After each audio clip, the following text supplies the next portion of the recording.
Now watch this and listen closely, because I promise you ain't heard it like this before.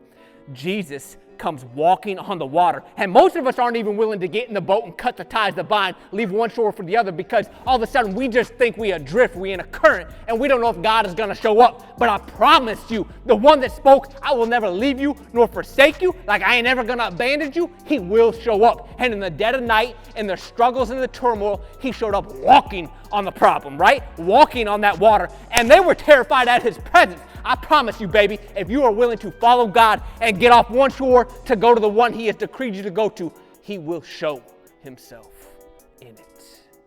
Always. You ain't doing this by yourself, I promise you. He ain't sending you somewhere he ain't willing to go himself. Matter of fact, he is leading and guiding. If he says go, he is not 2 steps behind you. He is there with you in spirit. Now watch, because we miss it because of the miracle again. It's so easy. Peter says, if it is you, tell me to come to you on the water. And Jesus says, come on with it. And Peter gets up out of the boat, steps on the water, and begins walking on it. And we like, oh, he walking on water. But then he sees the wind and the waves, gets terrified, begins to sink. And Jesus says, oh, you of little faith. Now, what's he talking about? I'm going to challenge you with something.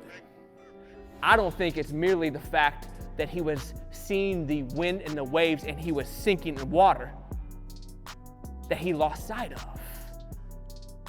Because when Jesus said, come to him on the water, that was a secondary, baby. The first promise overrode the second promise.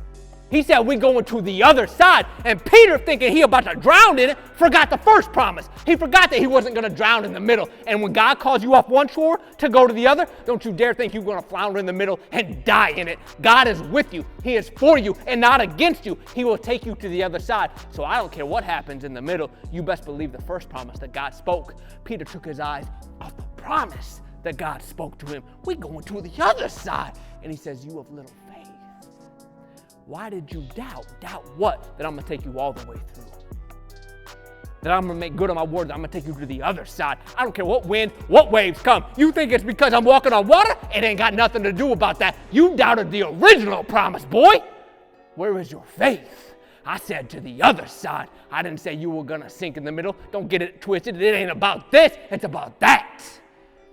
And so many of us miss the forest because of the trees. We let the little things, the problems we're dealing with now, overshadow the great promises of God that he landed on in the beginning. And God is trying to warn us not to do that.